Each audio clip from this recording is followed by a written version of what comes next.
You're welcome. Yeah, I did, flowers and everything. Gilbert, we parked our vehicles in the back because windshields have been broken and things have been thrown at our cars. So You did? if you want to. Yeah, they cracked my windshield, not last meeting, but the meeting before. It all got empty. Well, going out there again will probably be more complications. I mean, we work hard for our stuff, so. Yeah. Yeah, it's, the model that they're setting is pretty interesting. Our insurance has to pay for that. Huh? Our insurance has to pay for that. Full insurance. has to pay I have filed police reports. I don't know. I haven't filed a report for that, but I filed a report for something else. So.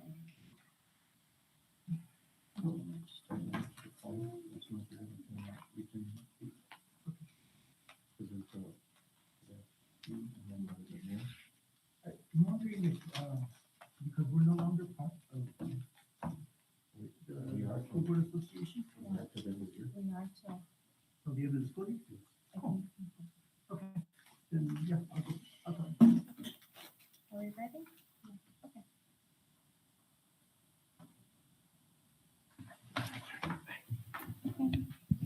It is now 5 p.m. We'll call this meeting to order. We'll do roll call. Ms. Jean? Present. Vice President Begay? Present. Myself present. Secretary Terrazas? Present. Mr. Guadiana? Present. And Mika Ayala?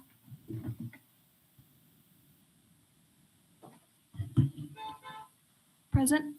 So everyone is present. We're going to go ahead and do our board norms. Oh, here we go. We have a copy in here. Actively listen to all perspectives. Close the loop, responding to concerns and questions as a unified board.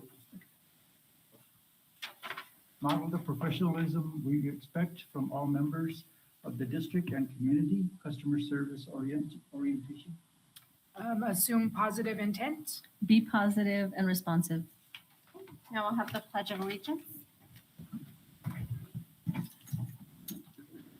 I pledge allegiance to the flag of the United States of America and to the republic for which it stands, one nation, under God, indivisible, with liberty and justice for all. I salute the flag of the state of New Mexico, the symbol of perfect friendship among united cultures.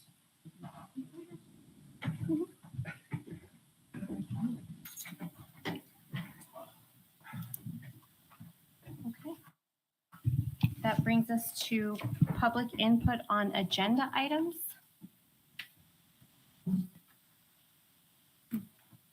Can I have an agenda? Does anybody have one? There should be. There's some by the door.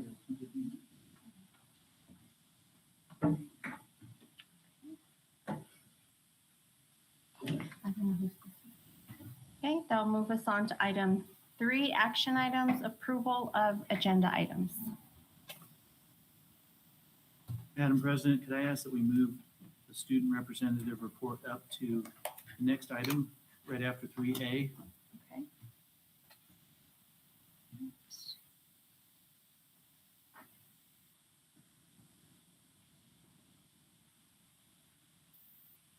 Okay, any other changes?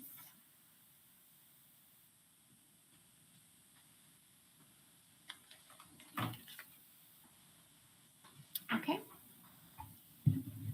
Madam President, I move for approval of agenda items. I move for approval of the agenda with moving the student representative report after 3A. Second. there's a motion and a second. Any discussion? Okay, seeing that there is no discussion, all those in favor signify by saying aye. Aye. Opposed? Okay, motion passes. Okay, now it's our student representative report. So actually kind of busy. So NHD just finished going to regionals, their competition, and everyone was able to make it to state. So now they're getting ready to do that again. And then we're getting ready for testing for juniors. The freshmen will be going to the teen maze in Lordsburg at the end of the month. Seniors are getting ready for graduation. All of that is happening. All the staff are also, of course, getting ready for graduation. Herf Jones will be there tomorrow for the seniors and juniors. And then baseball is leaving for the tournament this weekend. And powerlifting and track also will be having meets this weekend. So it's a busy week.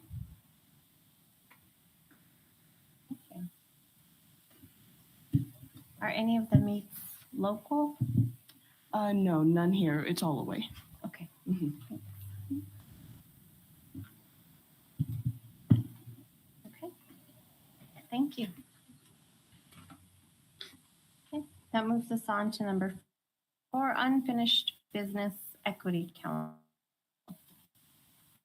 Okay, I did go ahead and email the rubric. I'm sorry, I apologize. I didn't realize that I had not sent it. I was out sick last week, but I did send it, and then I provided a hard copy. So today in my presentation, I'm just going to go just provide an overview for you, and we can proceed that way. Let me see.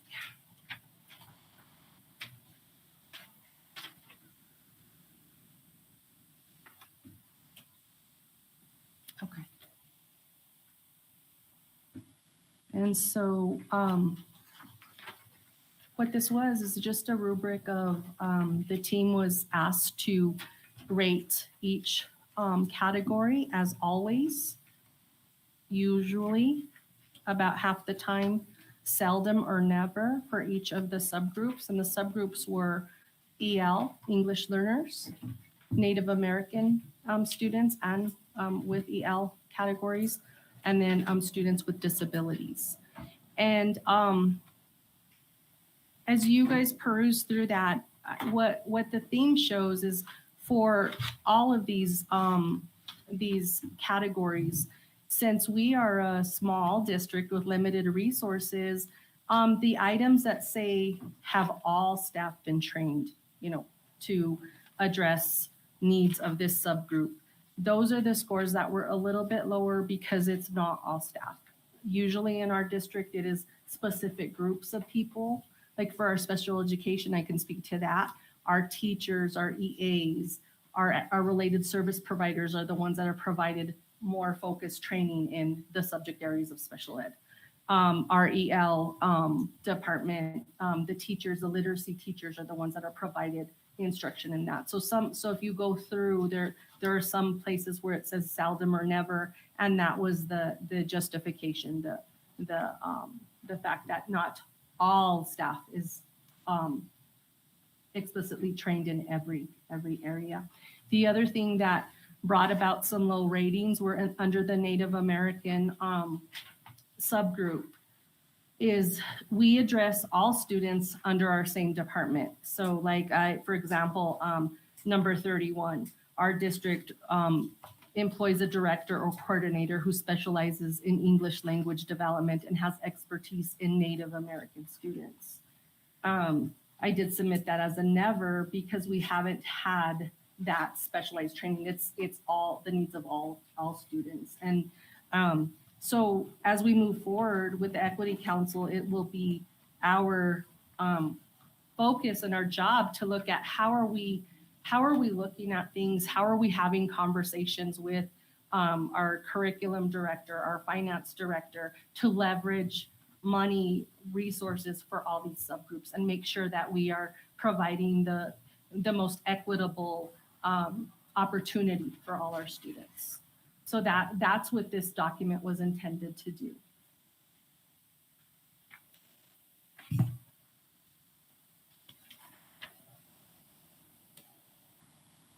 And it has been a challenge keeping the Equity Council together. I have continued to meet with my state partners once a month.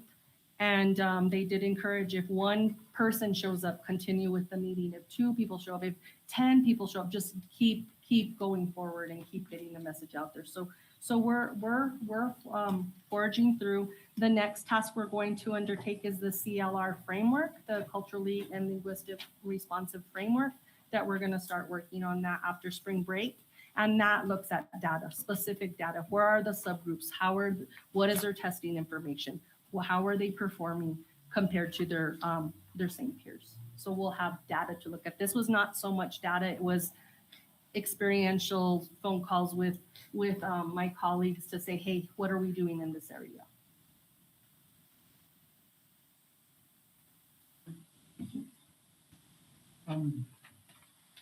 Thank you for the data. It's good to have that, and it's very candid, which is what makes it easy, what makes it appropriate to move forward with. But how many members, the members that you list here seem to be all teachers? There was another parent that participated in the first meeting and then asked to be removed and has not participated. And I have not found another parent, community member. It's been challenging. And with our weather the past few weeks, definitely in January and February, it's made it a little challenging. And so of the 7, I can tell you 5 are active participants and can show up. And so we just continue to meet. So again, I did talk to my mentor and to our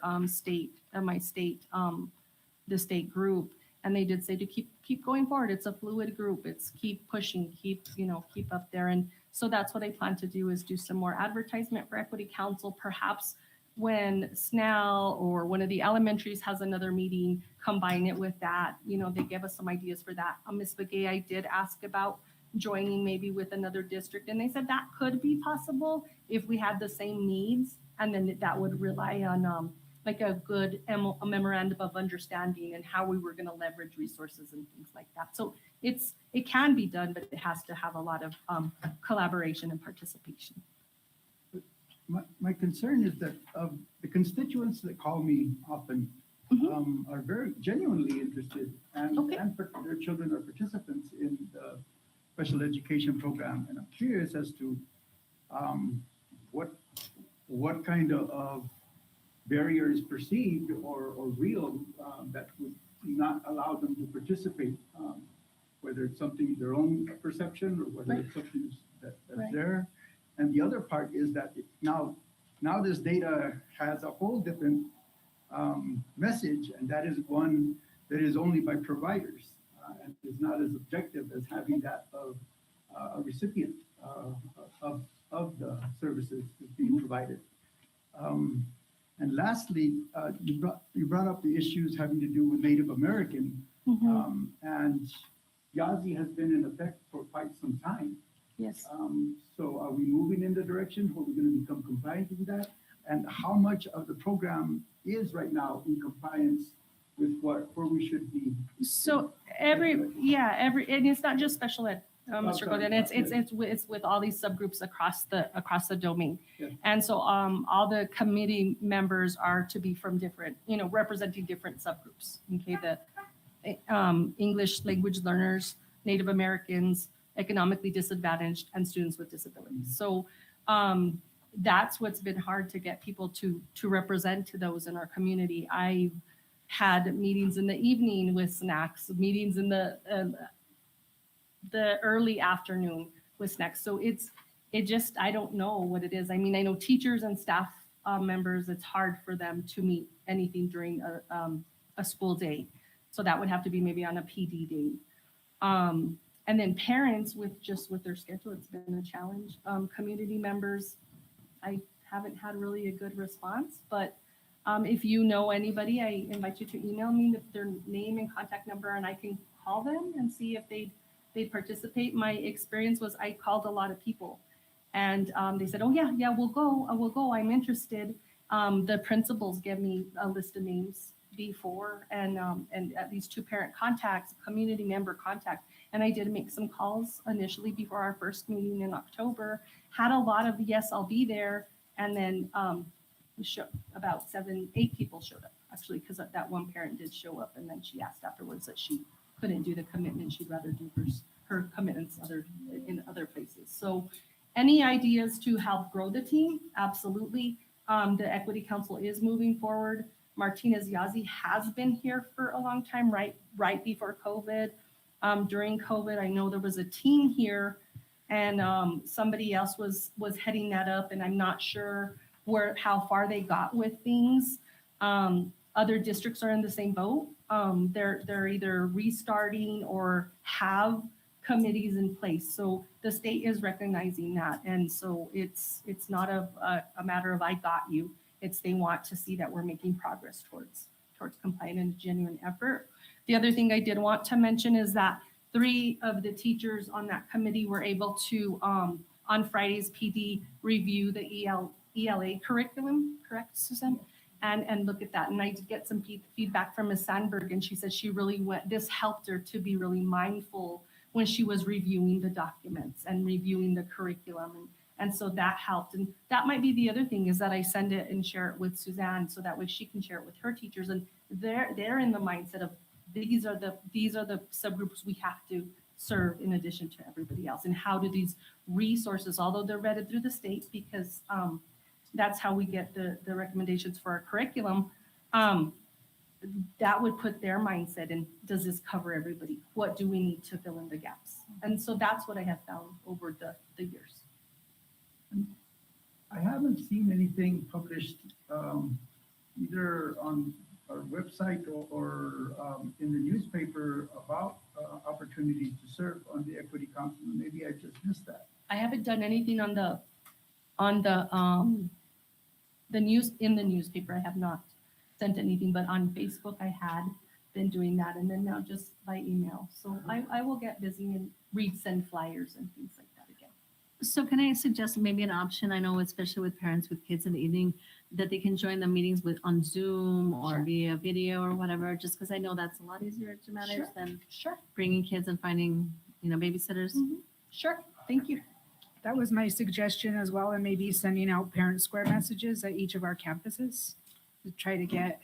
Parent Square, I think I did that with Cheryl first semester because I don't have access, but I'll have to do that. Yes. Okay, I need thank to you. explore my avenues. Yes. And I know we're going to start looking at next year's budget and being able to allocate resources to these areas. Will we have an idea of what we're going to need in time for our budget? Hopefully so.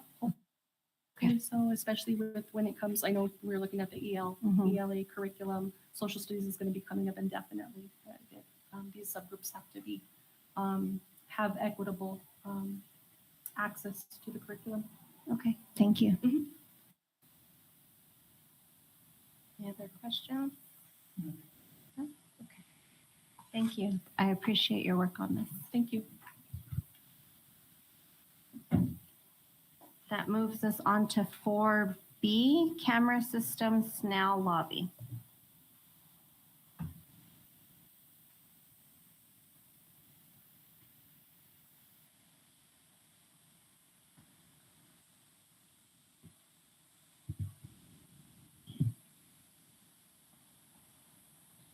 Good evening.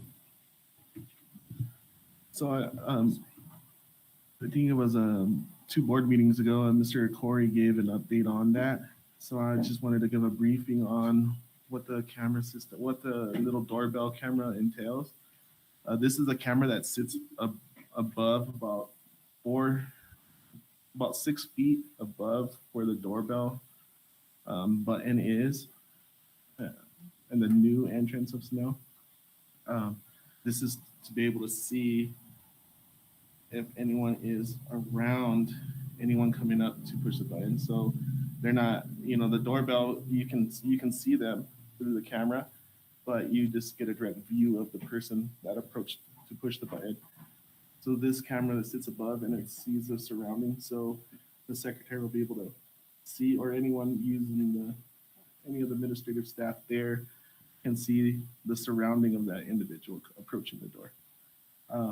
This little screen that I have right here, where it says override or whatnot, on the secretary's end, she has on one of her monitors, she has this the web browser opened up, and she can when they push the doorbell, it rings to the new phone. She can see them on there, And on this one is a different view. Like I said, it's surrounding the individual, and then they can open the door. I'm not sure what else you want on it, but that's basically it all in a Cameras nutshell. inside the lobby now too? There's not. No, okay. We're working on trying to obtain a quote for the demo cameras that we put out there. I reached out to Verkada, and we had two cameras that were being demoed. One was there in the lobby, and the other was in the patio area in the middle of the campus. What's going on right now is our vendor, he is trying to pull those out of a demo. I guess they're out of the demo system to provide us a quote so we could purchase the camera at a lower cost. So as soon as I get that, I'll be providing the quotes to Dr. Spoletta and go from there. We also have they call it an environmental sensor, and that we are going to install in one of the troublesome bathrooms. I believe it's going to be one of the male bathrooms. And so what that sensor does, it detects sound along with vape detection. So it can separate the difference between tobacco products and marijuana. So that'll be something to be used there. So if there is actually a fight, it'll throw that sensor off. So it'll give an alert in the system, pretty much in this same thing. It'll just be in another section. And whenever, let's say if we had a camera out in the lobby area of where those bathrooms are, because obviously can't have a camera in a bathroom. So anywhere we have one of these cameras, that detector goes off. So let's say we can't tell what student was in and out. Well, we can collaborate or look at them and get a timestamp of when that vape detector went off, and view it with the timestamp of the camera as well. So we'll be able to pin it down, any issues that it picks up. So it's just one. The size of our bathrooms require 3. So we're going to try to put it in the middle and just to see how it does. Thanks. So there's a recording of that, and how long is that recording, and how often does it get?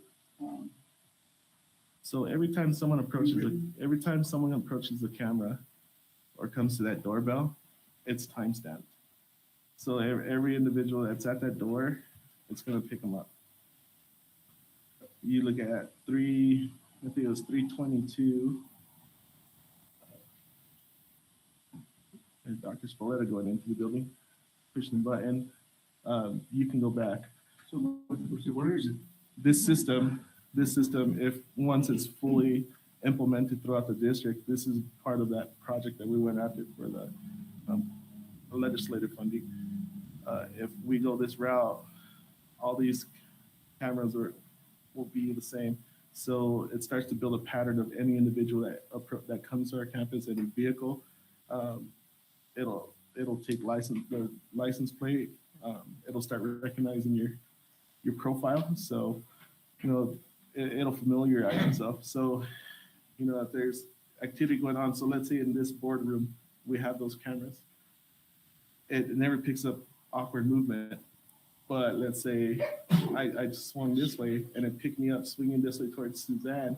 It's gonna think that I was trying to hit, so it's gonna ping that person, and you'll be able to see their every movement. So let's say they say, Gilbert Guadiana was in the north part of the high school, and at this time, and then he was at the south side at another time. You just click on that picture, and it'll show the timestamp of every location he was at. Or let's say they say someone dropped off a backpack, the camera will start picking up. It'll start reading the entire section of that, or reading the environment. So when it'll pick that up. Okay, well, that's just been there for, you know, 15, 20 minutes or longer, you know, however you set the points, you can go back and say, well, you know, okay, now we got someone that called in a possible bond threat. Well, you go back and say, okay, it was a black backpack with a Cobre logo on it. You could put that into the system or do a search, and it'll scan the entire system to pinpoint where that might have been or whatnot. It starts to pick up it starts to build an algorithm of everything. But the question was, how much data would be stored? 30 days. How much? 30 days. 30 days? Yes. And then is that going to be like shelved and then replaced with another memory unit? So if you don't download it and store it in the cloud somewhere, then you lose it. And when do you envision that degree of monitoring being in place?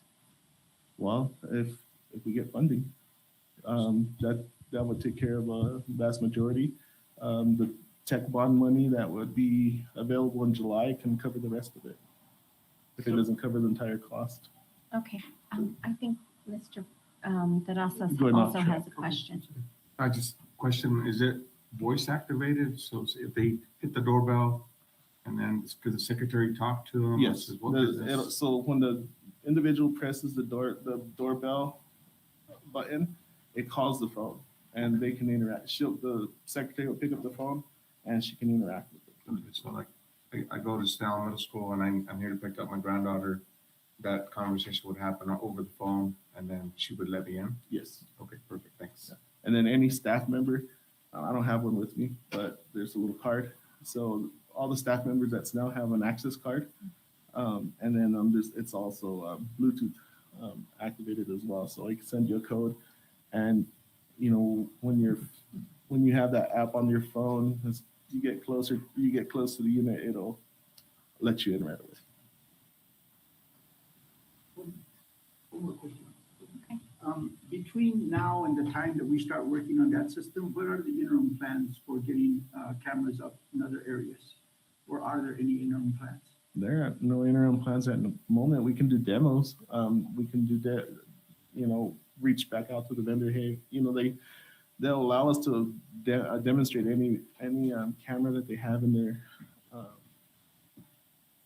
inventory. Is it cost prohibitive to put some up in the meantime in problem areas like in the patio where there might be a fight where it's not being observed, or different areas that the principal would want it to provide not only security but a record of what happened? Yeah, it's all, the answer lies on you guys. It's all about budget. That's where I think we were headed. And granted, I like what you're talking about in the long term, but in the meeting, I don't want to forego any opportunities we have for enhancing that security in the meantime. Correct. That's why I took advantage of those two separate demonstration devices. So it'll be a total of 3 cameras and that environmental sensor. That way we can, we had it going and we were able to view it according to previous, we met with Ms. Acosta and Mr. Avalos at the time on the troublesome areas, and that's where we put them in. But like I said, if we purchase the units that we demo, we don't pay full cost because it's no longer considered brand new inventory. Thank you, Victor. Thank you. That moves us on to 4C, security radios.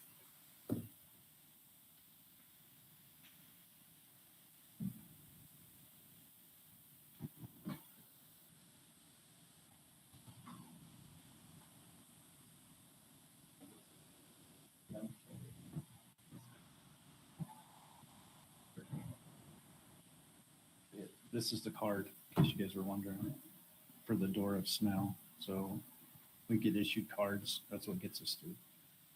Security radios, purchase order went in for security radios. We had a pallet of them actually coming in and realized that they were not going to meet our needs.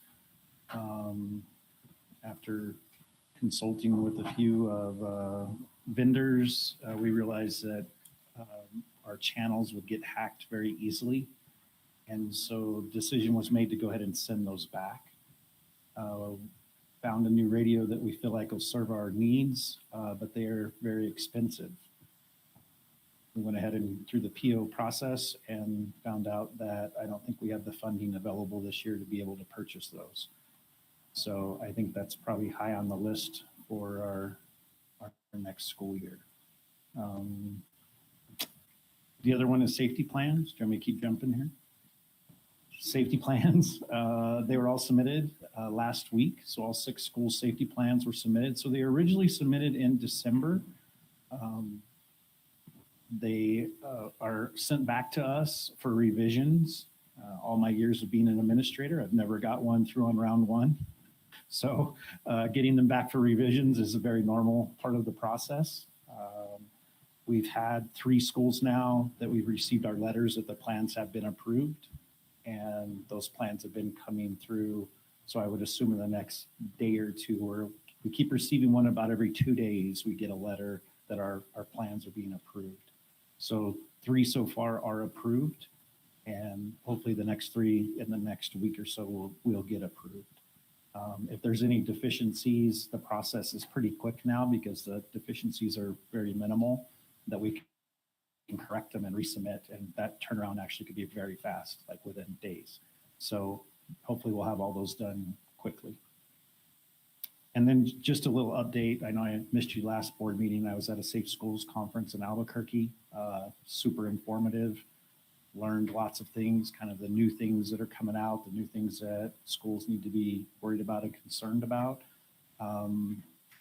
I have a meeting with bus contractors this week on some of those concerns.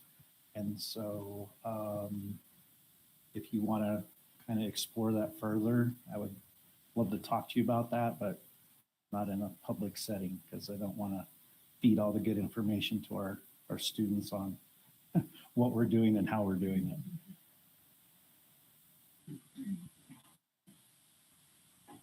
That's all I have. Thank you. Okay. Question. One is which 3 have been done? San Lorenzo's, Bayard's, and one of the other elementary schools. And I think it's Hurley. Hurley is the other one. so high school and middle school. And it could be the order I submitted them in because we're getting them back just in that order. So San Lorenzo's plan was submitted first. We got that letter back first. So the high school and middle school plans were submitted last. And that's just, and I'm the one that submitted them. So it's just happened how they went into the system. Who is reviewing them and approving them? So they're actually getting reviewed on 2 levels at the state. There's a gentleman that retired that served in that role for 20 some odd years, and he's the original reviewer. And then it is moved over into the PED office to the lady that's in charge of that, and she's the final reviewer. So each plan's getting reviewed on 2 different levels there at the state. You're welcome. Thank you. Okay. So that moves us on to number 5, Finance Committee report. Madam President, we have a meeting scheduled for Thursday from 4:30 to 6:30. Our agenda has been posted. So we're looking at reviewing an updated salary schedule for all positions, review an updated stipend list, review updated coaching stipend schedule, the golf course bills, we'll of course review bills, first quarter finance update, look at a crossing guard position, the 2017 bond project, and an admin search. That's what's for our schedule. Our agenda, I'm sorry. And it's open to the public. There is sometimes a quorum of board members if they show up, but the notice in the newspaper says a quorum may occur, but no action will be taken as board members. Just wanted to clear that up. Any questions for Ms. Begay? No? Okay, thank you. Okay, that moves us on to item 6, Director of Operations report. Mr. Kennon's not here, so I'll briefly go through his two items. As we talked about last week, the Central Pond Drainage Project is all set for DEI to work on that project. And they did send me an email today that they won't be able to start until August on it, unless they have some extra time that comes open between now and then. So that's pretty much the only update I have on that. I have a question. Sorry, my mic keeps dying, so I don't know Okay. if I need a new mic. The DEI quote they gave us was, it's, I don't know, we'd end up paying 22,000 or more over the DOT grant. Is that right? We're going to end up paying about 25,000 plus if there's any rock refusal, because that's a pretty rough area to drill into. Okay. And I know the DOT opened, or I think it's open for applying for a grant for this year. Have we thought about applying for that grant to help cover this project instead of starting a new project? Well, that's a good idea. We actually, that's next on the agenda. Oh, The yes, the sorry. crosswalk buttons and things, apparently that's not going to be an item that we can do. Mhm. So I reached out to them today and they gave me some other ideas, but I guess that would be a great idea to do that. Just So to I'll make work sure with we Mr. get it Kennon on done. that. He's not here today, but I'll work with him on that. I know we only have until the 15th to submit the application.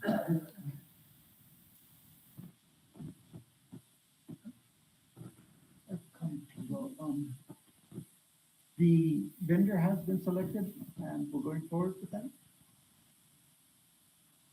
Has the vendor been selected? And are we going- DEI? Yes, Yes. okay. And they're not changing the proposal from, I guess it was last October. They are going to stay with that proposal. Usually it's just a 3-month estimate. Okay, and the notifications of award and notifications of, as mentioned by Mr. Esqueda, are going to be made so that we can submit to reimbursement. Right, so I guess the first thing we need to do is get an environmental certification and then notice of award, proceed, and there's 2 documents for that. The other thing is I hope we don't give up, or we should find out a little bit more as to why we can't have the lights on the crossing, especially there at Snell. That's a very hazardous area and it seemed to be something that Chief Carrillo, Police Chief Carrillo, was very much in favor of, saying that would be a good solution.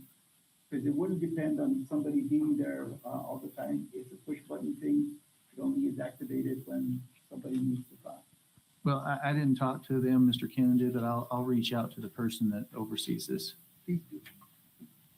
And I think there was a detailed list of what was approved or what projects are okay. I got an email. I'm not sure who I got it. Yeah, I copied you on that. I haven't had a chance to look at that yet. So I think it's a very detailed list of what projects we can go out for. A lot of like parking lots. And the crosswalks were not covered in there, but it was just for the school funding. But I want to say there's maybe 10 to 12 listed items that you could choose from. We'll take a look at it. I know we don't have much time because it's next week. Any other questions, comments? Okay, thank you. So that moves us on to 7, Superintendent's report, A, Union President. I think Mr. Lewis has a few things to say. Feel free. Green to be go. Okay, can you hear me now? Okay, the first thing I'd like to say is I really hope that we can get the board meetings and the executive sessions kind of separated and functioning better for our public. As last week, I came to a board meeting and spent 3 hours waiting for any kind of word from the board about what was going on, and before I finally left and went home. In larger school districts, what they do is they have executive sessions on days separate from the board meetings. That way, whenever you have to have an executive session, it doesn't take up as much of the public's time. You might look into Las Cruces and Albuquerque's, how they set up their board sessions, and maybe it could help us become a little bit more effective for our community. The second thing I have to tell all of you guys is I commend all of you. You guys are like a hazmat team who has come in and is cleaning up quite a mess, but getting a lot of the blame for having to clean up things. And I appreciate the position you guys are in, and I know it's a tough one. And I thank you for staying on track of moving us towards the direction of getting to where we're doing the right thing for the kids in our community. And then the third thing I wanted to talk to you about was the collective bargaining agreement. We have reached the state where we have come to a tentative agreement, which means that the negotiations are over and the final drafts are just being written up and stuff. The reason it is taking so long is because both of the people who are writing them up are in volunteer positions essentially and have to write them up on their own time. And so we're just being patient with those two people to finish those up, and they should be out hopefully before spring break. If not, it might be after spring break. I'm not sure how it's going because I'm not going to put pressure on those people to write more when they're doing it as a volunteer position. And so if anybody had any questions about this CBA that I can answer, I'm more than happy to answer them for you. Well, I don't have a question about the CBA, but I want to take full responsibility for the last session, for our last meeting, putting executive session at the beginning. So that rests fully on me. And I thank you for your input, and I will look into how the Albuquerque schools run their meetings. Thank you. Because I figure with as big as they are, if they can have one meeting a month and then their executive sessions, I think Cobre can figure out a way to have one meeting a month and executive sessions separate. Okay. Anybody else? I'd just like to convey gratitude for Ms. Yeager, who I ran into, and she kind of explained a lot of the process and showed the documentation of that process. So she was very straightforward and cleared up all my questions. Yeah, we're not trying to hide anything from you guys. The work that I saw happening in the sessions was totally committed towards doing the best for the students and the district, and not doing anything to benefit one side over the other, because it is supposed to be a mutual working relationship. We are supposed to be a team, not a conference. Mm-hmm. And I appreciate the move towards being a team, and I want to keep working towards having an amazing team. I think we can do it. I think Cobre is a very good school district, but sitting at 150th in the state, I think we got 149 spots to move up. So, and happy to work with you guys towards getting there.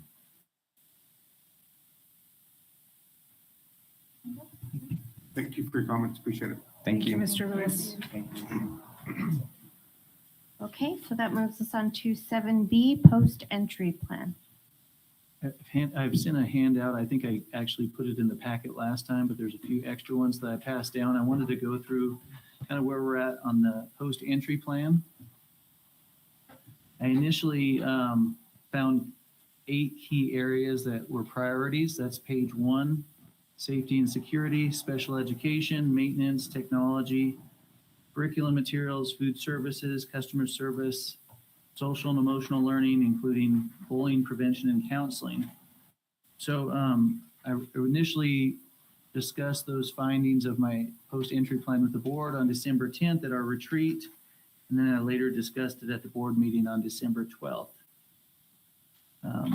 So also you'll find some themes, although that's the first page, the themes.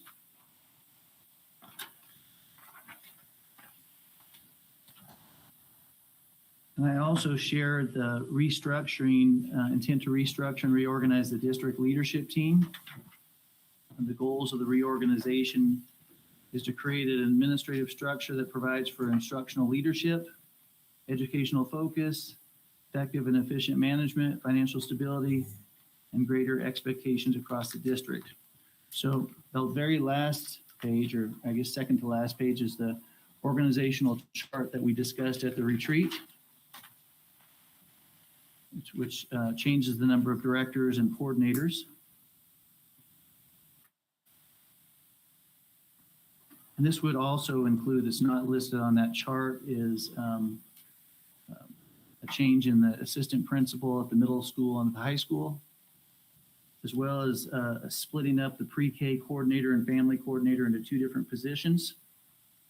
The family coordinator has been neglected over the years because that person doesn't have enough time to do both of those.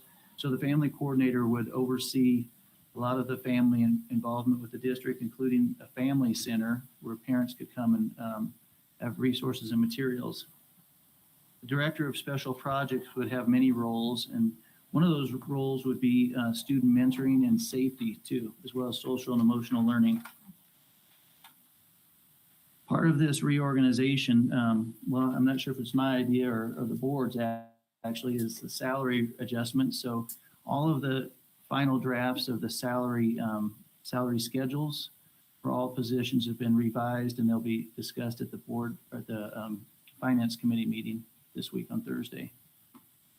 So all of the team members for that committee have those drafts right now, but they've been finalized to be comparable with all of the districts around this area, as well as the stipend schedules have been revised also for just regular stipends as well as coaching stipends.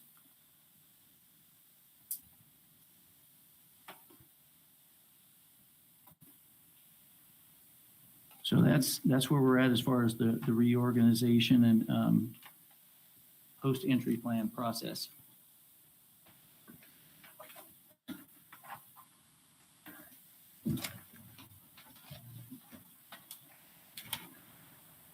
I have a question. You have some committees that you're getting started.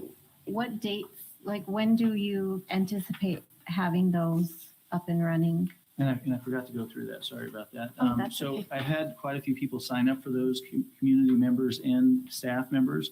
So I was hoping a week or two after spring break to initially get the first meeting going. So if there's any board members that would like to be part of those committees, just let me know. Okay. Any other questions? Comments? That moves us on to item C, college and career pathways.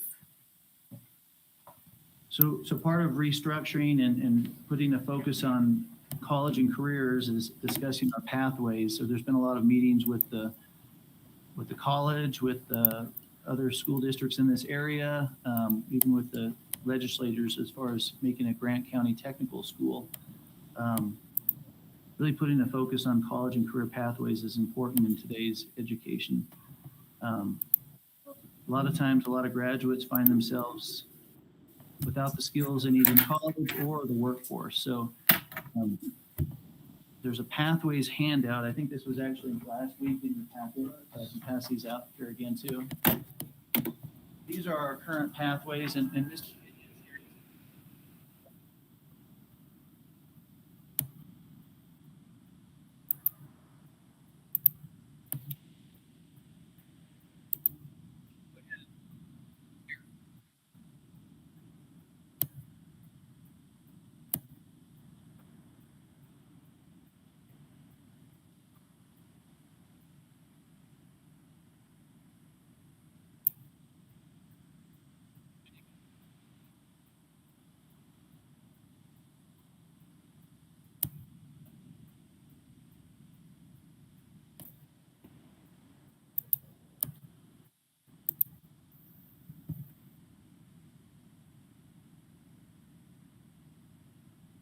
and I've met, as well as other staff members, we've met to talk about what we're offering and how we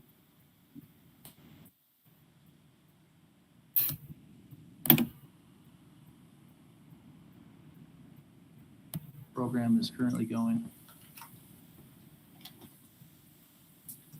Mr. Pena, can you hear me? Yes, sir, I sure can. How's everyone this evening? Mr. Pena, I gave the board members the pathways handout that you gave me, but can you kind of do a brief overview of pathways that are in place, including concurrent enrollment, dual enrollment, CTE, honors classes, all of those things? Sure. The booklet that Dr. Spalletta gave you was one of several booklets that we use at Cobre High School. One of the things is that when you look at that booklet, there are some items that unfortunately we can't complete due to staffing. So what we try to do is we try to put the students in a direction so that they not only meet the graduation requirements, but they also are trying to get or starting to get some of the courses that they feel would be interested that would help them in their future careers. The other thing that we use is it's called the Career Cluster Guide that's put out by the New Mexico PED CCRB. And we have that for every student. And in that booklet, in the 9th grade, one of our teachers actually goes through different lessons and starts to talk about, some of the job outlooks, jobs available, some of the skills required. And then she also has presentations that are available to students. The other thing that we do is in the 8th grade, when I meet with students to start getting them ready for high school, one of the things that I go over is what is called their next step plan. And in their next step plan, what we do is I basically have outlined the courses that are required for graduation over the course of the 4 years, and then talk to them a little bit about what electives mean and what are some of the options as far as electives are concerned. And then from there, when we talk about those courses, then we start to talk about some of the options as to what it is that they're going to do for their future and answer questions on their next step plan that basically include what do they want to do, what do they want to be when they grow up, how are they going to do self-improvement, and then also where do they want to go to school. And of course, when I talk to them, we talk about different types of options for each one of them. And that's reviewed every school year and then intermittently throughout the year in different presentations throughout the school. So one of the things that is probably the changes in graduation from House Bill 126. So we're just kind of awaiting that, and I'm sure everybody else is, so we can see what how some of those things are going to change and what it is that we need to do for the future. As far as dual enrollment is available to all students, and we have different areas that would include as far as different areas. What we use primarily for dual enrollment as a guide would be the Associate's Liberal Arts degree. Those would be what some consider as basics or prerequisites for courses for any of the different programs that a student would enter. We are asked when we do dual enrollment that the student may be required to choose a pathway so that they are monitored and take classes that are primarily going towards a degree. One of the things that they found when they're talking about students taking dual enrollment classes is we have many students that have taken so many credits that by the time they get to college, they've taken a lot of courses that do not fit into their degree plan, and then they're no longer funded due to financial aid purposes. So that's one of the things that we have to monitor when students are taking dual enrollment. We have different honors and programs at the high school. Every single discipline, English, math, science, and history, have honors classes, primarily starting in their junior level. We used to have some in the 10th grade level, but because of the staffing, we've had to drop some of those, unfortunately. So it's primarily going to be in the junior level, upper level division classes. So I think I covered everything. I'm not too sure. So Mr. Pena, right now, how many kids are doing dual enrollment? About 85? I have about 85 doing different, right around 85 that are doing dual enrollment. I have approximately anywhere from 25 to 30 that are doing dual enrollment in upper level and other classes than what we offer at the high school. We have 2 courses that sophomores take in their degree plan, which is the requirement for that meets the AP honors or dual enrollment. And that would be the difference there. So we have quite a few that are actually taking different types of dual enrollment. And about 116 taking CTE classes, is that right? Yes, we have approximately 116 students from grades 9 through 12 taking CTE classes, and that would include our digital media, our construction, welding, and auto shop.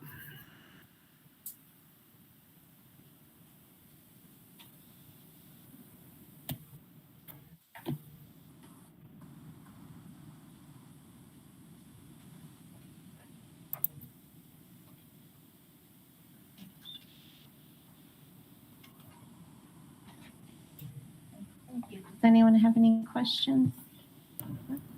Okay, thank you, Mr. Pena. Of course, anytime. You guys have a very good evening. Thank you. Thank you. Thank you. Thank you. That moves us on to item 7D, National Superintendent Conference. I had the opportunity to go to the National Superintendent Conference in San Antonio for a couple days. It was a good experience. Some of the themes of the different sessions that I went to were staff recruitment, loss of learning time, digital technology, personalized learning, equitable growth mindset. The recruiting and retention one was really good. They talked about having a leadership academy where you work with your leaders on campus, recruitment videos, district marketing plan, paying for teachers to take dual credit classes, using Title II money for minority applicants to hire minority applicants. The 4-day work week was mentioned for recruitment and retention, having a mentor and induction program for teachers, staff members, sharing staff members with other districts, recruitment bonus for staff, and then having coaching cycles, which I think we do with our instructional coaches already, to give them feedback to help them grow as teachers. That was a really good one. I also went to one on pathways. Part of that discussion, they did talk about in 2030, there could be about 2 million jobs that could go unfilled in 2030. So having a really comprehensive high school with a project-based learning, just unique elements to that high school, something we should start thinking about as we develop a new high school in the future. I went to another one actually about building a new high school, and they mentioned you should be building it for the future, 50 years ahead, not the traditional high school. So ours was built in 1950. So ours in the future here, we want to build one so it's ahead of the times. I went to a session that included getting your faith group leaders involved in the school support systems. Really is a strategic partnership with all of the relationships with your community members. I thought that was really good. I went to another one on launching a high functioning cabinet and how important designing the team is. I went to another one on, the exhibitor was School Links, which dealt with college and career CTE pathways where kids can have an app in high school and they can look up everything from their classes to their credits, their course planning, pretty much keep track of all their data. And they can do college searches from that app too. So that's something I'm going to have them do a presentation for us. And those were the main ones that I really got a lot of information from. It was a good experience. Dr. Spilletta, I think the faith leaders would be good. When I had my orientation at my new district I'm working in, they provided lunch both days for new employee orientation and it was just nice to get to meet them and have that, connection. They were really nice. And like I said, provided lunch and prayer, and it was just a good day. So we did have a few faith leaders help us with our Thanksgiving food drive, and hopefully in the coming months we can get more people involved in different things. Okay, thank you. Does anyone else have questions or comments? No? Okay, thank you. That moves us on to 7E, high school band uniforms. Talking with the band instructor, I found out that the band uniforms haven't had any new ones in about 20 years or more. So we've put together kind of a budget for the future. We don't have the funding in this fiscal year to do it. Hopefully next year that we can purchase new band uniforms. They've been pretty much neglected as far as getting uniforms. So we've got a budget. We just need to find the money out of next year's budget to do that. So hopefully we can make that a priority for next year. Because the band program has had a lot of luck, or they've done really well competing over the years, and they've had the same uniforms for over 20 years. What is the budget? Between $45,000 and $50,000 to get enough sizes that would fit all of the kids for all their different competitions.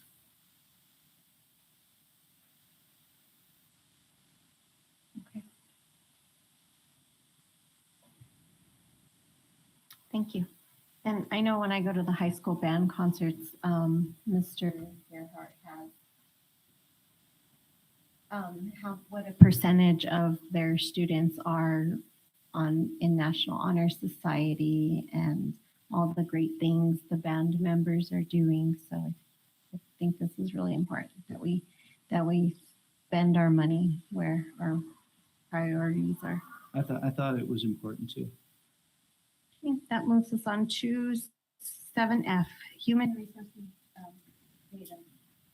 data.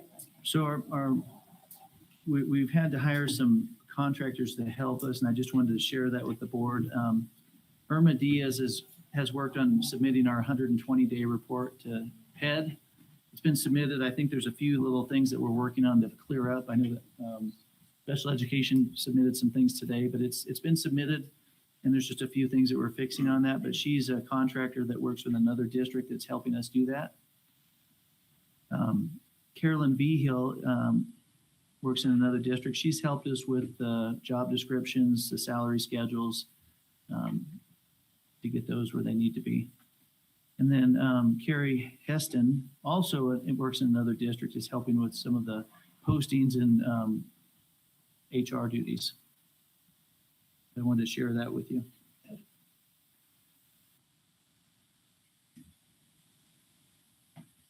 There are also, you have people looking at applications that are coming in, and would there be any that be in the pipeline for actual hire?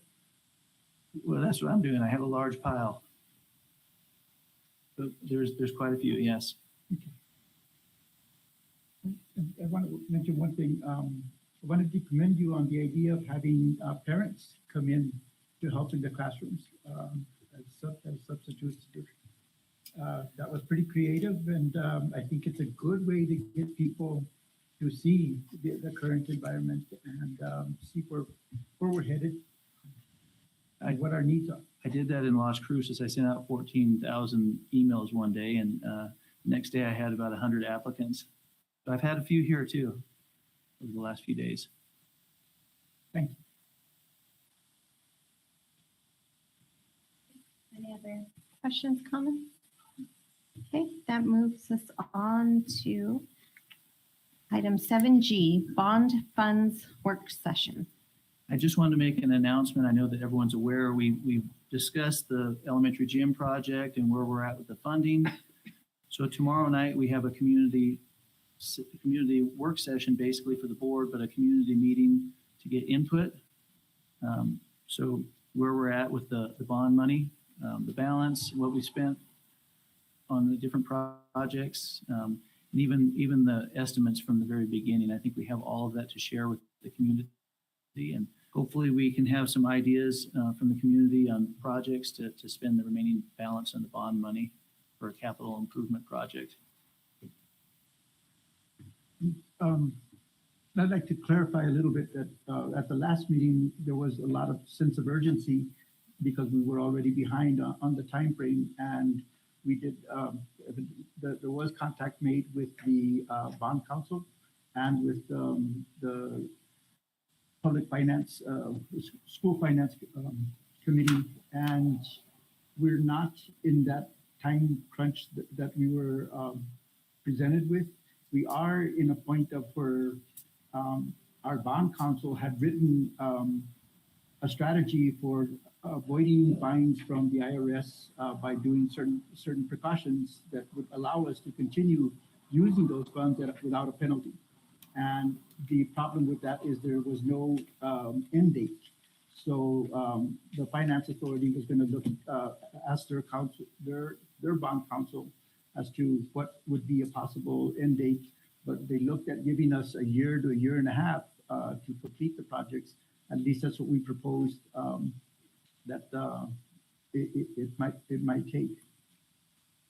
And the other part was that it had to be within the scope of the whatever project we come up with now has to be within the scope of what the original bonds were issued to, and the buildings are part of that scope. So if we look at something as we go forward to this meeting, if we keep within that scope, it would very well be eligible for the use of the funds that still remain.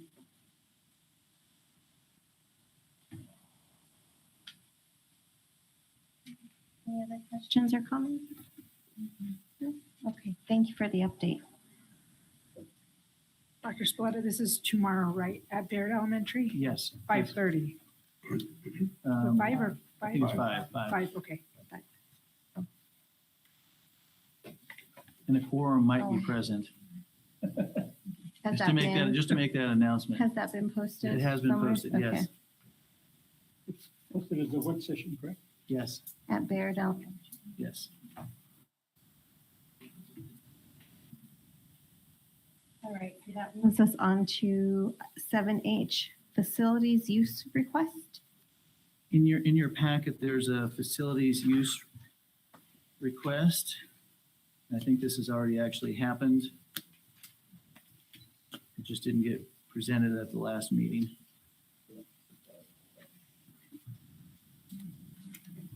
And so the facility request goes with the fundraiser on the second page.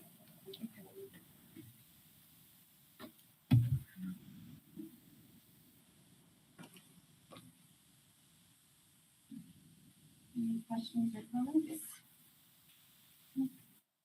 I'll just have to say, was it the enchilada sale? They were delicious. So thank you. Okay, so that moves us on to 7I, fundraiser request. That was the enchilada Yes, sale. yes. That moves us on to 9, new business, A, Snell Middle School report. Dr. Best, are you ready? Yeah. You know. Hello, everybody. How are you? Thanks.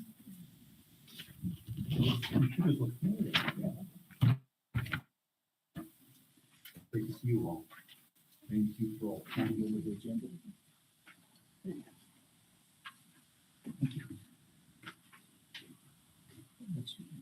you. That's just the agenda for tonight. You handed me the agenda instead of. Oh, sorry. Thanks. I think you know that agenda.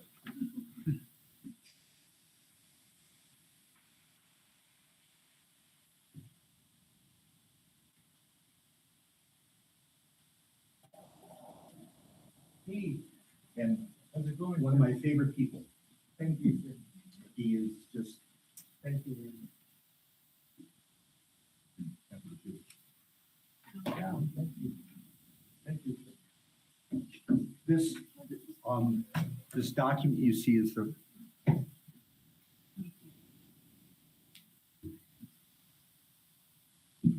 document you see is the fruits of the labor of myself. It also is this gentleman over here, and this woman behind me. we've done a lot of thinking, a lot of work, a lot of, much of this came from our first parent advisory team meeting, which was pretty small but incredibly robust and came up with a lot of powerful ideas. I'm tired. Let me just tell you that. They're long days, and I'm not complaining. It's a challenge. It's very demanding. We have there's a lot of work to be done, and people are working hard, but clearly we need to work smarter. Be smarter and smarter, and so I want to share with you, how do we create a positive and successful learning environment? That's what we're committed to doing, and we've taken some steps, tangible steps, but we have lots more to do, but a lot of good ideas, and we want to share some of these with you and welcome conversation about it. But again, thanks to Gilbert. I appreciate our time together, and great thanks to Annette, who's a real partner with me in working through this. First, it's just making sure we're clear about our expectations and consistent follow through. Unfortunately, we spend way too much time dealing with discipline. Way too much time. I want to be in classrooms. Annette wants to be in class. We want to be in classrooms because that's where learning happens. We're spending too much time reacting with discipline matters. And we have a lot of scholars who have real struggles when it comes to learning. Learning doesn't come easily. And they've had frustrations, and it didn't start in 6th grade. It happened before that, so I get that. But it's important that we have coherent expectations. Secondly, we had a wonderful session this last Friday on what they call restorative practice and how to bring the very best out in our scholars. And so we're getting more and more training as a staff on what we can do to make this work more effectively. We're working with Jim.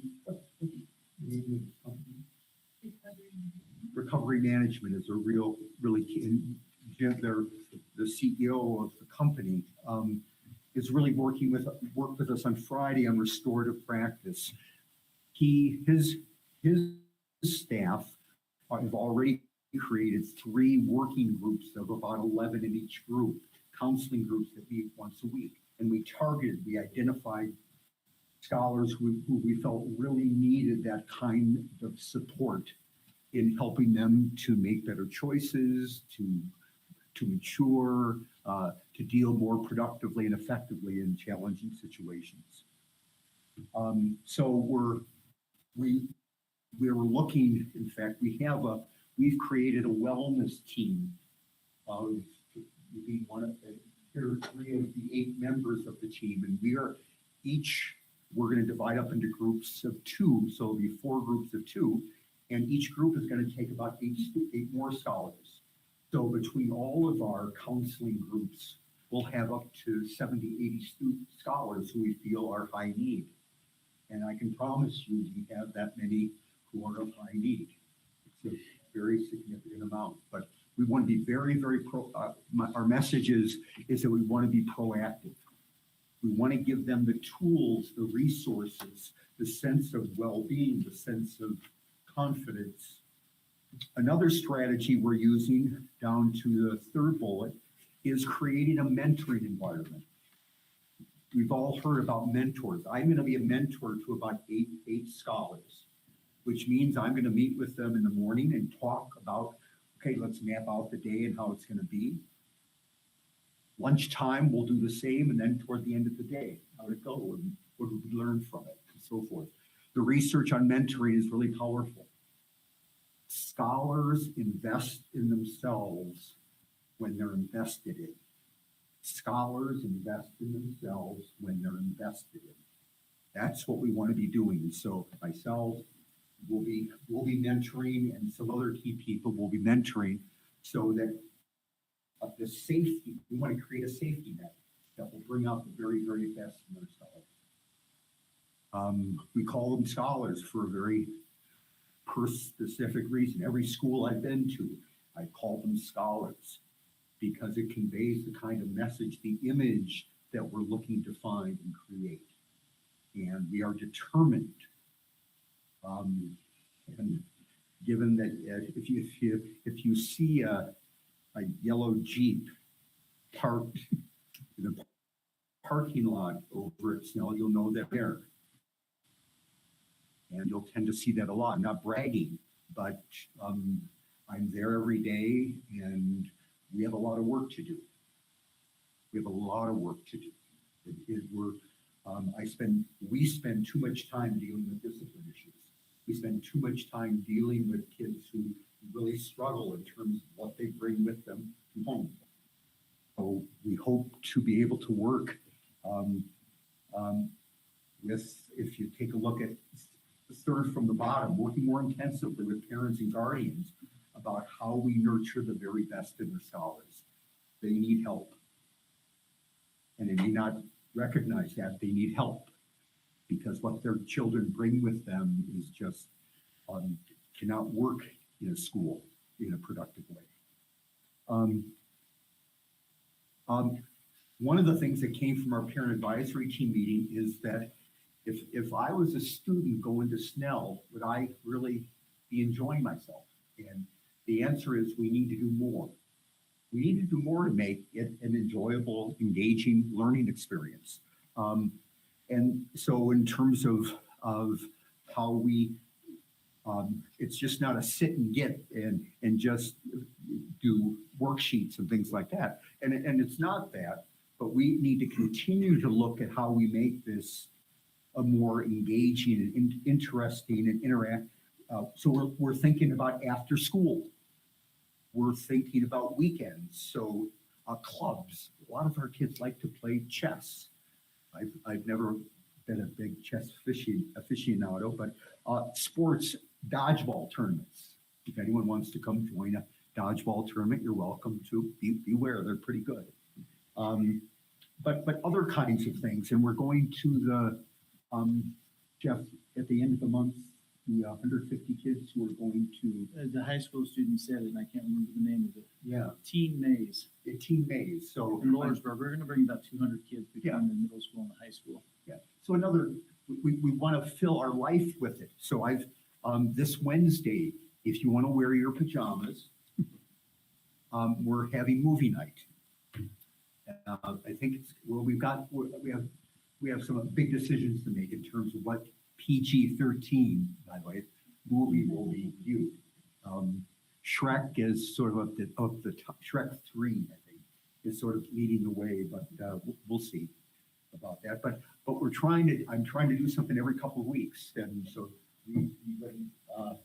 Annette and I have been brainstorming a lot about what would be the kinds of things, and then we talk to scholars. What are some of the things we want to do to make something to look forward to?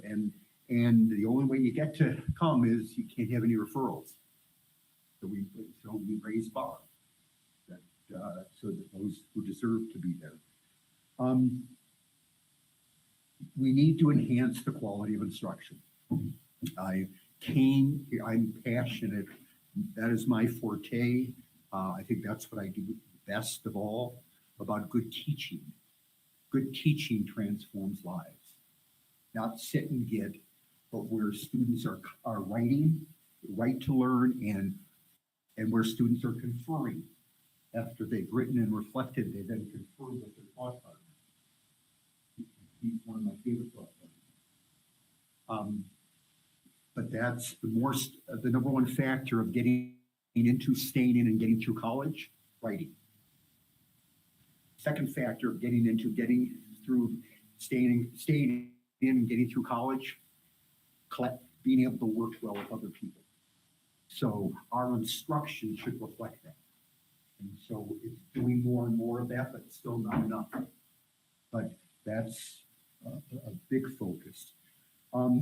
Identifying highly engaging activities, using field trips that are tied to their academics.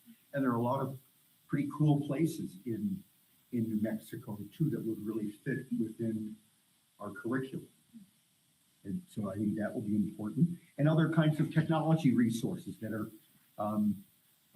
we want to make school a more joyous and engaging experience. I want them leaving at the end of the day saying, hey, I can't wait to go come back tomorrow because of what we get to do in class. Something that is really important and is a real problem here is that we don't have a 6th grade team, a 7th grade team, and an 8th grade team. Ideally, what we need to have is that this group of 4 teachers has the same group of 100 kids, 100 scholars, so that when we get together, we're all talking about the same people. And we can share collective ideas. Right now, it's really scattered all over the place, and we don't have 6th grade team, 7th grade team, 8th grade team. It's all about relationships. It's all about relationships. It's all about having connections and working together, putting our heads together, saying, how do we best support this child? What do we do for this child? But it needs to be the same group of people. Right now, it's very fragmented, and that gets in the way of our having a coherent approach toward addressing the needs.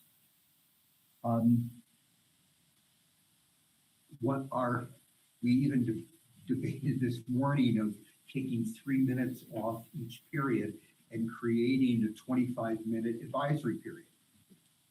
And during advisory time would be a chance for a group to sit down, maybe have circle time and talk about issues and challenges of being a middle school. And a chance to, and it's a tough one, but it's really cool when it starts happening, of saying put ups instead of put downs. You got to go around and you have to put up someone in your circle, getting them to become community, that I belong here, that I feel good about myself here, that I have this family in the center. So good schools that have families, small families, intimate families, it's about relationships, and we're not doing enough to build coherent, positive, constructive relationships. So we've talked about the idea that the staff wasn't quite as excited as I was to try to do it right now because it is toward the end of the year, and I get that. But it's something we thought we may at least want to start with, this idea of more quality relationships, and I'm part of, and I'm connected, and I have a good feeling about that. Right now, they go from one class to the next class to the next class to the next class with different people. Some same people, but a lot of different people, and there's not that chance to become team. So one of the things that we've been talking a lot about is how do we create family? How do we create family and community? And so Annette and I spent a lot of time thinking about and working with staff about how we do that. We've got to grow the capacity of our PAT. And, as Gilbert and Annette will testify, our first meeting had 7 people there.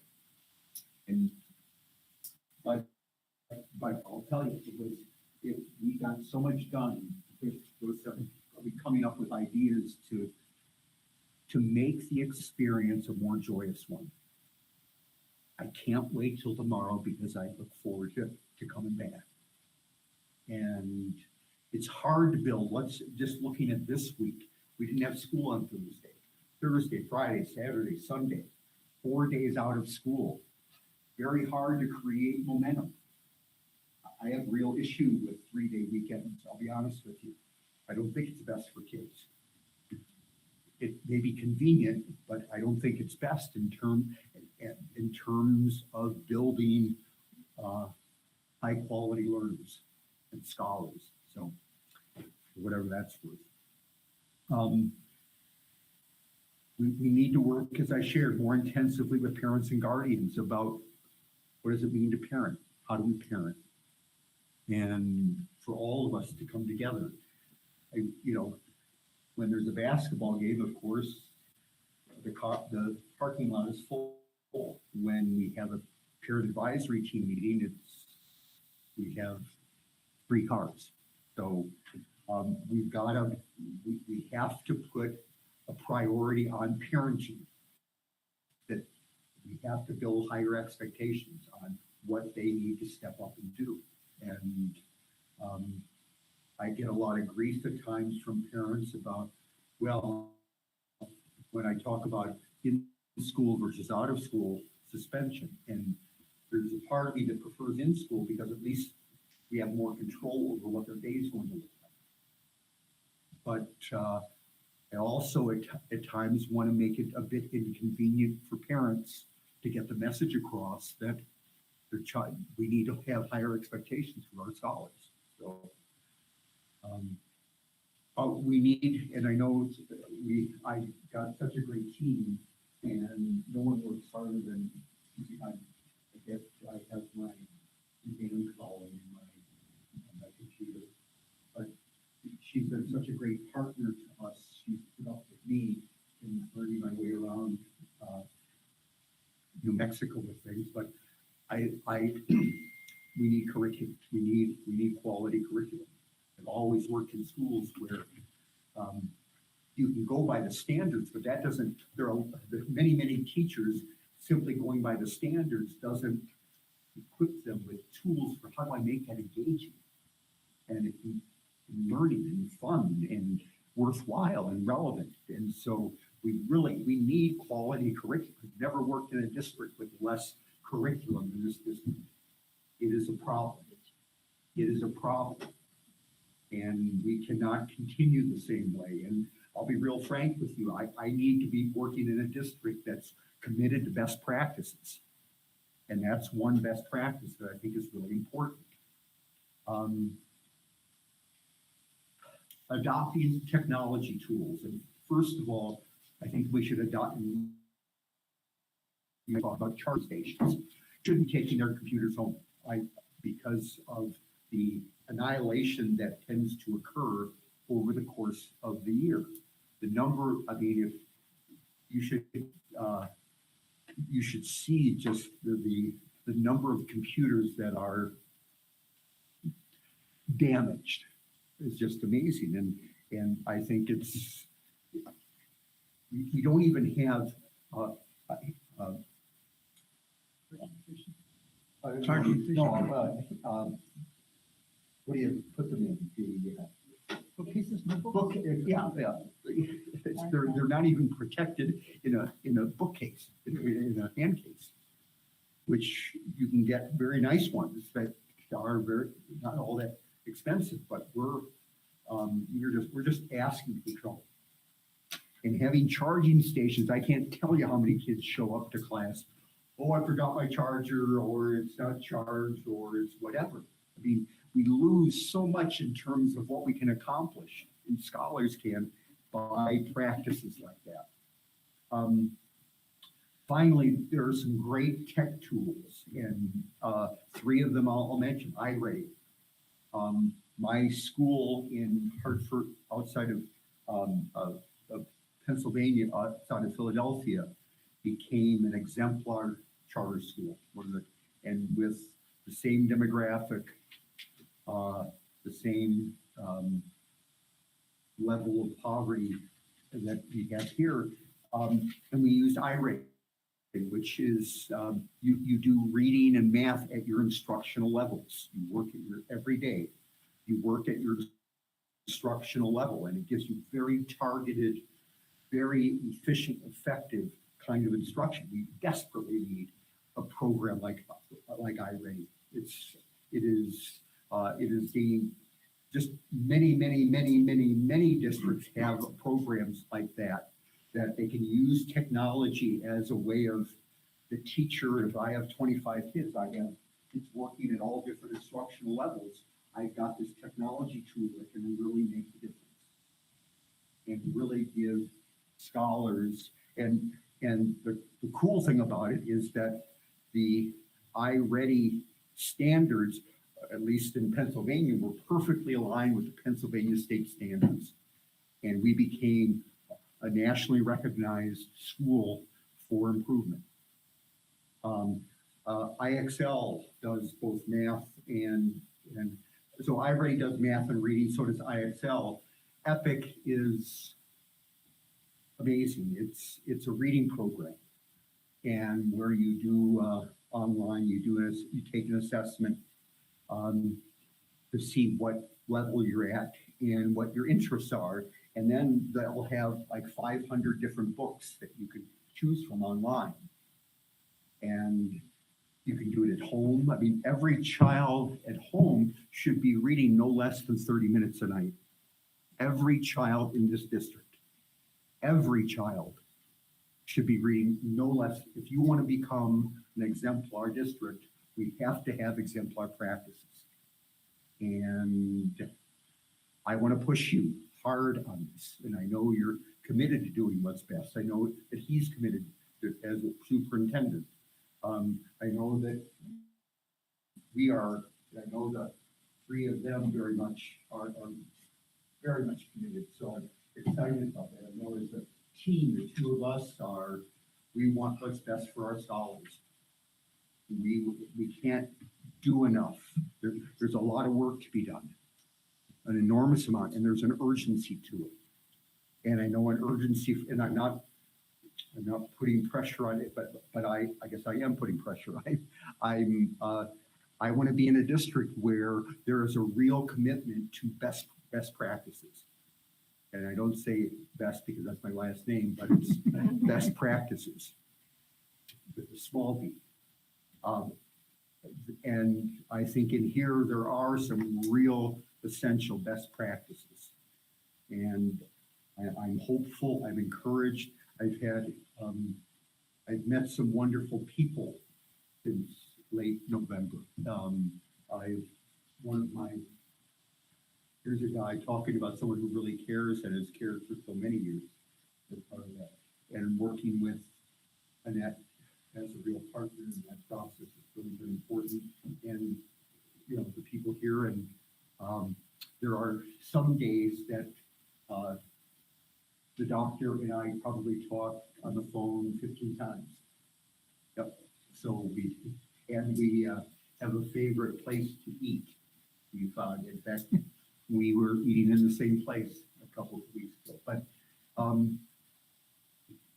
But there's much work to be done. There's a lot of work to be done. There's some glimmers, but I'll tell you, today was a really hard day. I was really frustrated today because of the amount of time I had to spend dealing with and not dealing with discipline. It's just a constant flow. So one, we have a massive shortage of teachers, and we ran out of subs today as well. So we are, and I'll be, it's really hard to be at our very, very best when we don't have teachers we need. And it's been a real struggle. I just can't, I've got to spend my time being an educator, and I'm being a disciplinarian. And the same is for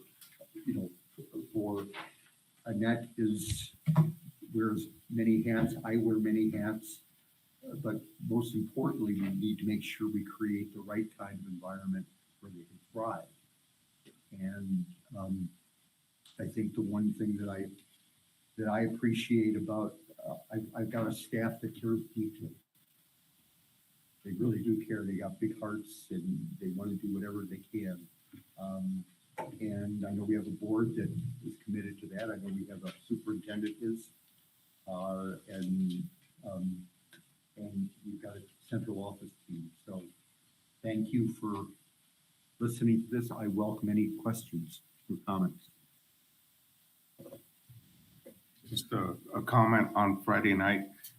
Had the pleasure to see you there at the middle school, so I appreciate your commitment. You know, it was somebody dropped some water and Dr. Best gets up and he knew right where the mop and the mop bucket and stuff and took care of business, right? So that's very much appreciated. Well, I hope educate better than I bought. But I do, we had some challenges today, so I did my share of sleep. And it's sort of a nice change of pace. Admittedly, every Thursday night I clean my church in Silver City, so I like doing that. Any other comments or suggestions? I'd like to thank you very much. Your exemplary way of addressing things is an encouragement to the students. And I've seen my daughter go from, oh, I'm not a scholar to, well, maybe. I wish more would be. It is a concept that isn't easily effective. And you are constantly working that direction. It's certainly in your DNA.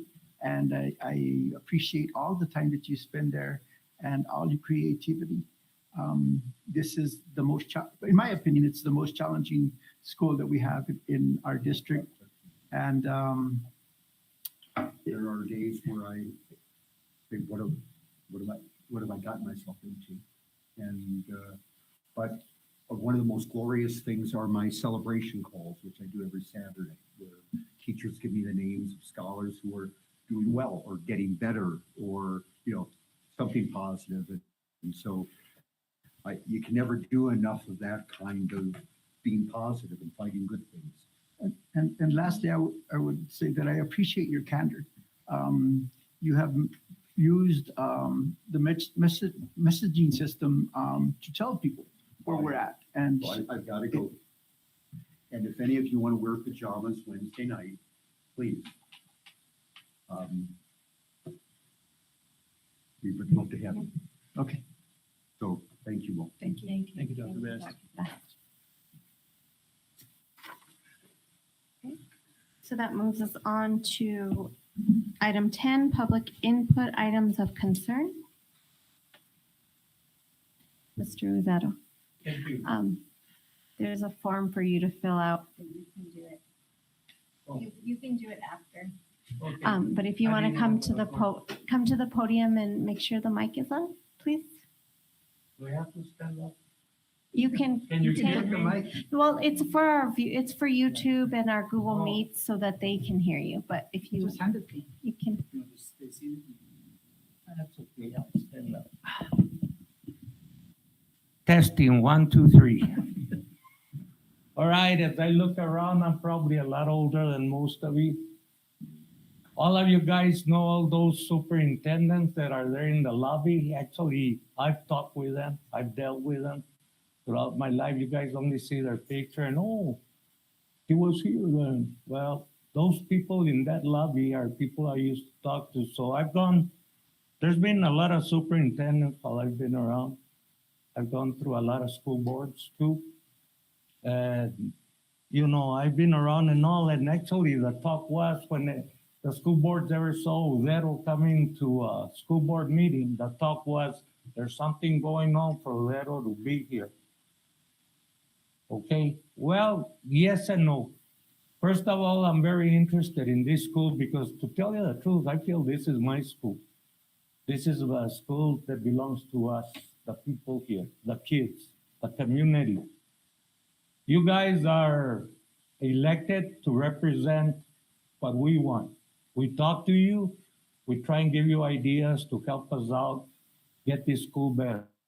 But we do have problems, and that's why I'm here. And I'm gonna go real fast because I'm not gonna be talking very long, but what I am gonna say is very true. Some years ago, I had to campaign to get the bond issue that we needed in this school because people sometimes don't want to let go of that money. I understand. I had to actually go out and talk to a lot of people to get to that bond money with a promise that you were gonna get us a wrestling room. Never happened. The years went by and I continued after the school, where's our wrestling room? That was one of the things I told people we're gonna build, and people here are wrestling fans. Okay? So then, it was gonna cost too much, the price went up. Well, when you earmark something, you do it now, because if you wait years, of course, everything's gonna go higher. That's why you do it now when you earmark it. Well, it didn't happen. The following bond issue that you guys had, it failed. It didn't go through because people were a little upset on the first one. The last one that we had, it went through. Me personally dealing with that, I'm a wrestling fan, but I like everything that has to do with sports. But my heart is in wrestling. And I'm not ashamed to say, I'm the one that started this program in Cobre, and for years, it was one of the toughest wrestling programs in the state of New Mexico, and I'm proud of it. I had to start them at 4 years old, but I did it. And I put in team after team and after team in Cobre to be the best. Well, it fell on its butt this year. And do I have to go back there and fix it up again and bring it up? I don't know. I'm getting a little older for that. I'm still coaching, 44 years. Okay? But anyway, the wrestling room was a big problem for me because I campaigned for that bond and it didn't happen. And now I find out that I was competing with a gym in Central. Between wrestling and Central, who's going to get the money to build it? Well, first I heard he was going to Central. That really frustrated me. Not that I'm not against elementary schools and all, this is our schools. But then I find out not even Central is going to get those funds. So my God, what's going on? We need to fix this problem. Okay? So I'm telling you right now, I talk to a lot of people here in this county. Everybody knows me. I know all of you. And I get to talk to a lot of people and I hear the frustrations that go in this community because I deal with people. I'm a people's person. That's what I do. I coached wrestling for 44 years, girls softball for 16. I've been in the education department. I can go on and on and on and on. But I'll tell you one thing, people. We need to start fixing this situation that we have right now. I talk to a lot of people out there and they're really frustrated. They don't come over here like I do. Because to them, it's not easy for them to talk in public. Me, I've been doing that for years. It's a piece of cake for me. That's what I do. And I don't mind it. It don't scare me and I'm not nervous or anything. But I do talk to a lot of people. We need to straighten out this district and soon because I don't like what I hear. And I talk to a lot of people and I hope that we get it done because, you know, we need to. We need to do it. I mean, I'm getting so tired of going out there and people saying, what's going on? And one thing we need to start is with that lawn that this other gentleman talked about. I was there too. I left close to 8. You guys didn't come out of that executive session till 8:30. So I was there for hours. Okay, so we need to do something. Now, he had an idea, which I strongly agree. Do your executive session a day or 2 days before. You come to the public meeting, you're ready to go, but you took care of your business. And I know you got business in the executive session. I've been around a long time. I know that you got a lot of stuff you got to take care of. I understand that.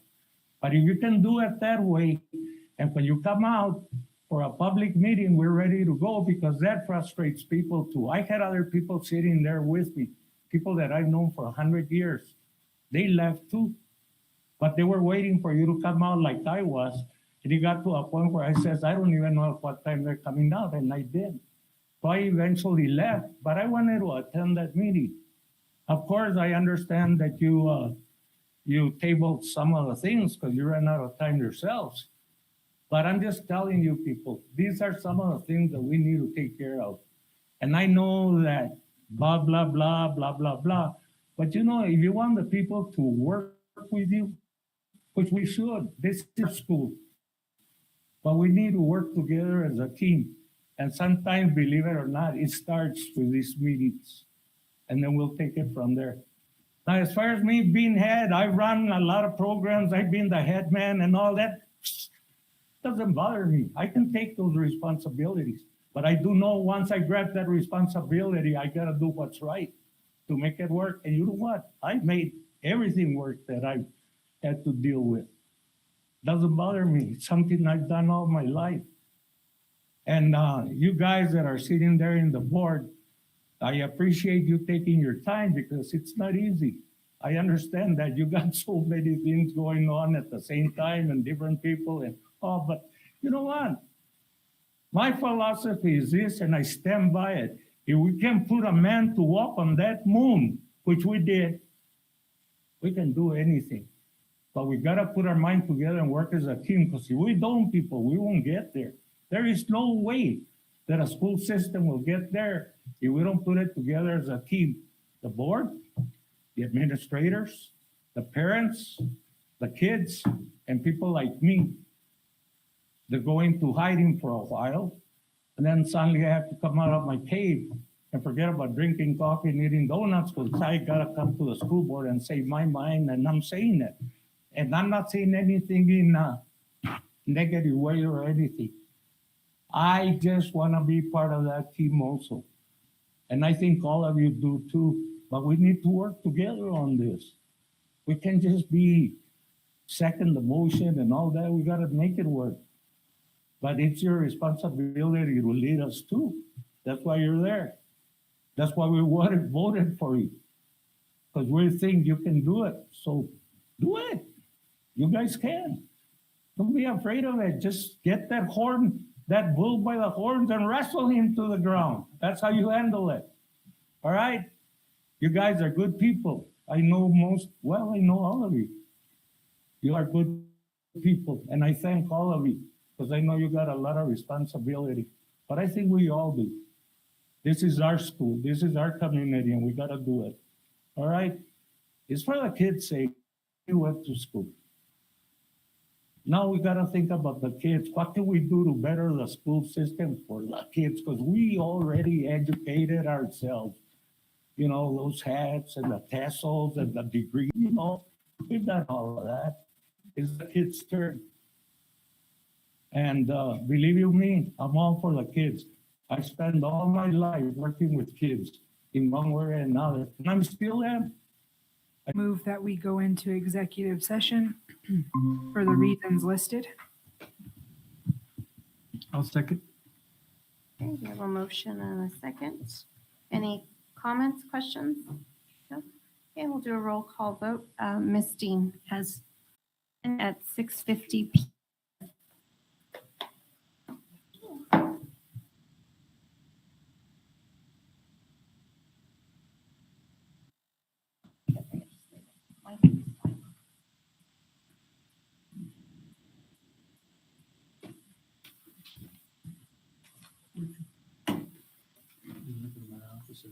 Just call me when you guys are ready.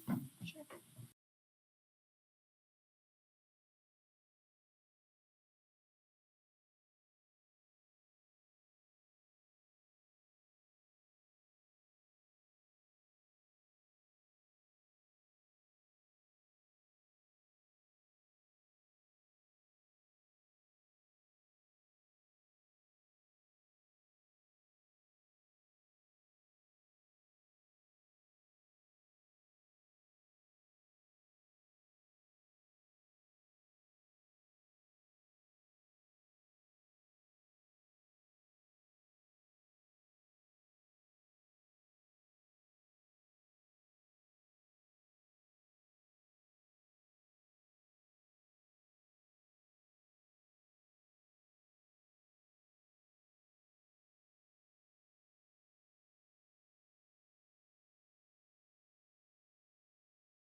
Madam President, I move that we come back into or reconvene in open session. Second. You want to read the rest of that statement?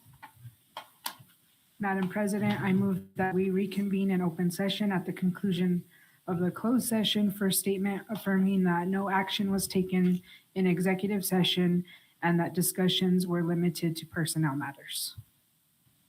And Ms. Dean, second. Yes, second. Okay, we'll go ahead and do a roll call vote. Ms. Dean, Yes.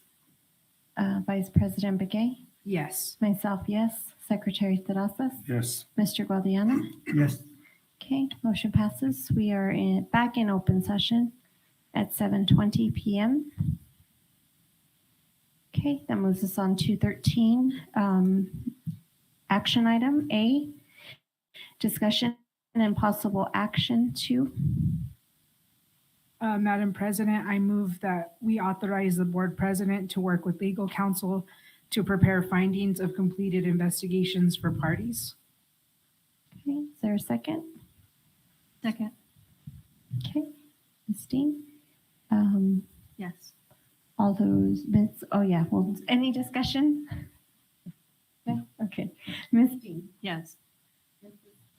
Yes. Myself, yes. Mr. Terrazas. Yes. Mr. Guadiana. Yes. Okay, motion passes. That moves us on to item 2. Madam President, I move to table item 2. Second. Okay. A motion and a second to table item 2. Do we have any discussion? Okay. All those in favor signify by saying aye. Aye. Opposed, Aye. same sign. Okay, motion passes. Item 3. Madam President, I move to table item number 3. Second. Okay, any discussion? No? Okay, all those in favor signify by saying aye. Aye. Aye. Opposed, same sign. Okay, motion passes. We don't need to take additional action. Do we have to table that or just leave it? Should we just in case? Yeah, let's just do it in case. Madam President, I move to table item B. Second. Okay, any discussion? Okay, all those in favor signify by saying aye. Aye. Aye. Opposed, same sign. Okay, motion passes. Number 14, adjournment.